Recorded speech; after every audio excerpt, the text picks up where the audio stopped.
So you have the ability to lead people, but it's something you've only truly felt in the workplace. It's so funny how you put it, because that idea that you just make the decision and then it's submitted to and respected, that's how things should be at Mhm. home. That's the man's role as the head of the household. You were a good provider in terms of bringing money in, but as the protector, emotionally, psychologically, you didn't do your duty, right? It's really interesting when you think about how the devil often works, because this is spiritual war that we're in when we're thinking about marriage is going wrong, marriage is going right. It's all spiritual ultimately. What the devil will often do is take a good thing, providing for your family materially, bringing money in. There's a good thing, right? Take a good thing and push it so far that it becomes a bad thing, because Mm. you put it above other things that you should be ranking higher. So, as the provider and the protector, yes, you have to get a good material standard of living for your family. That's important. They need food, warmth, shelter. But it's more important to be the moral and spiritual provider and protector. It's more important to be your wife's best friend, because that's what marriage is actually about. Husband and wife are supposed to be best friends. That's why Eve comes from Adam's rib to walk by his side. And you can't put your kids and that provider role above that bond with your wife. Mm. If you do, the whole household suffers. The priorities and the duties in the household being in the wrong hierarchy. It's a bit like when you're gardening and you don't do the weeding. You're still in control of what's happening to the garden. You've let the weeds grow up in your household, in your marriage. You've been taking action elsewhere, True. neglecting to do what you should have been doing in the home. That's why you're unhappy and she's unhappy. The way I approach these things isn't like therapy or counseling, which come at it from the feminist perspective, where the Mhm. man can blame the wife and it's all 50-50. No, you are the only person who can lead the way out of this, because you have led the way in. The man has to face those hard truths about his own habits that have built the current situation. Only then can he face the hard facts about how to get out of it. Your wife can't fix this for you. She wants you to Yeah. fix it. I want you to write this down. It's going to help. Yeah. So, this is a really great insight from Saint Philip Neri. And he wrote that men are generally the carpenters of their own crosses. Men are generally the carpenters of their own crosses. And what he meant by that is that the situations we find ourselves in that bring us suffering and challenge are often the product of our own choices and habits. Mm. And when you said there that you never really laid down the law, you've been weak as the authority in the household, that weakness invites disrespect. It invites attack, because when they learn, kids, wives, that the husband, the dad is a pushover, they're going to push him about because they need boundaries. And often they actually push to find out that there might be some deep down, because they want to know that there are. So they feel I, safe. And it's not good for anyone in the home. It's not good for you. And it's not good for the people depending on you to be a good leader. And I get that at the moment you said that you're all charlatans and uh, you're great at play acting and they don't uh, think anything's wrong, or they only know 10% of what's wrong. But if things carry on as they are, with your wife craving interest from other men, where do you think we could end up? And what would it yeah, mean to you if your kids do find absolutely. out it's badly wrong? You have only got hard options from Yep. here onwards. You can carry on the road you're currently on, which is hard in a very bad way for everyone involved and eventually your kids, or you can do the hard work necessary to turn things around. There's no easy option. You just get to choose which hard option is best. The one where I you love fight for that. your marriage, or the one where you have to watch it fall apart. You've got to be clear on the fact that it will probably be the hardest thing you've ever done in your life. It's worth it though. It's worth the effort because this is the most important thing in your life, your marriage. Yep. But it is hard. Now, what we find is that normally a bad year that a guy comes to us with needs about a month of really hard, patient work to make significant progress with. So if you want your wife to be more feminine, you have to be more masculine because that's what she's craving from you. That's what creates the sexual chemistry.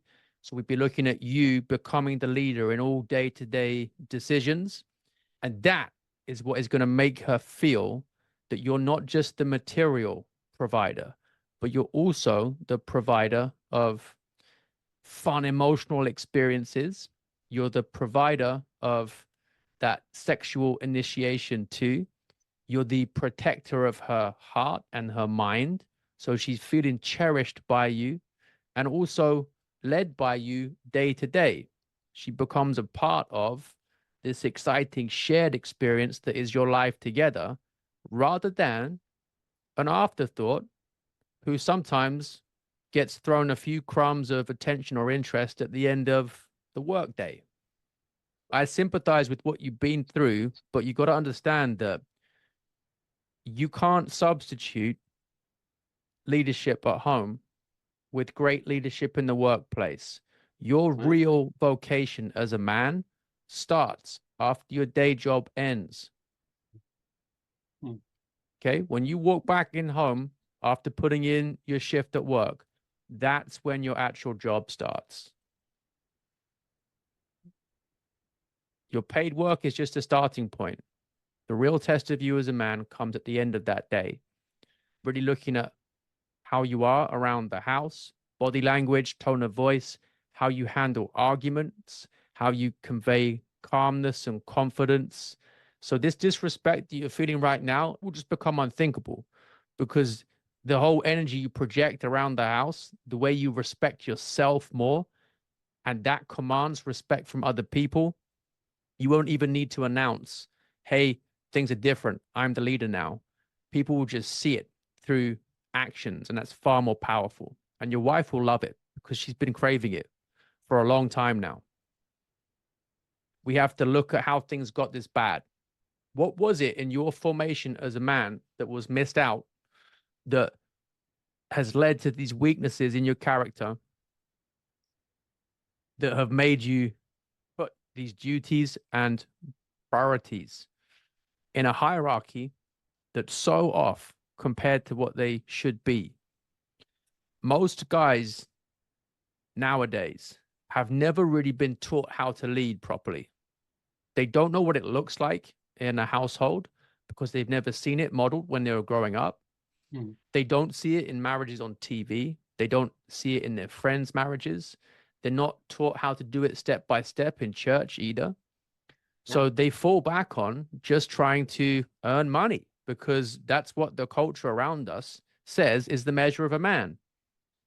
It is a trail of lies and deception, and it's aimed at weakening men so they aren't actually doing their duty in the household properly. Because we're living in a culture that doesn't like male leadership. It will tolerate it in the workplace, but in the home is where it really doesn't want to see it.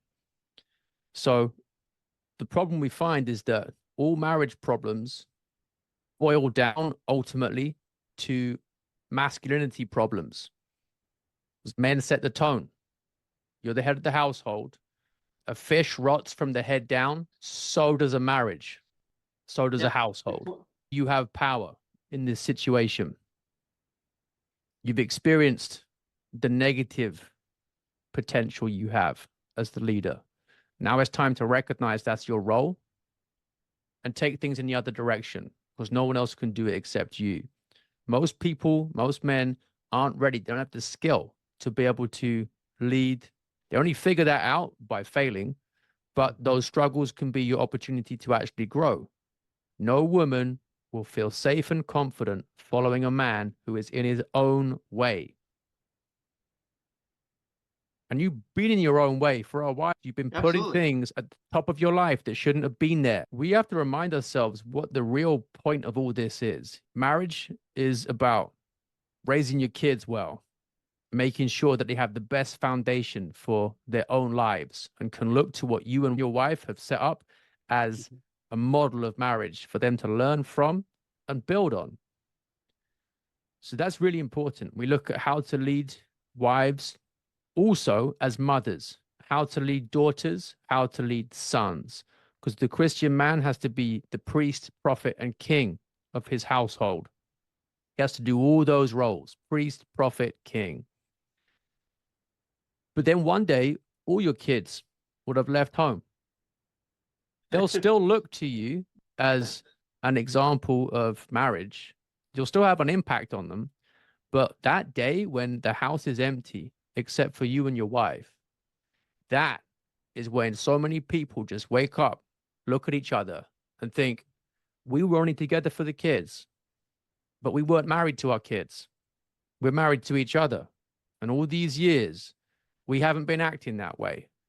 And that best friendship that should exist between them is hanging on by a thread.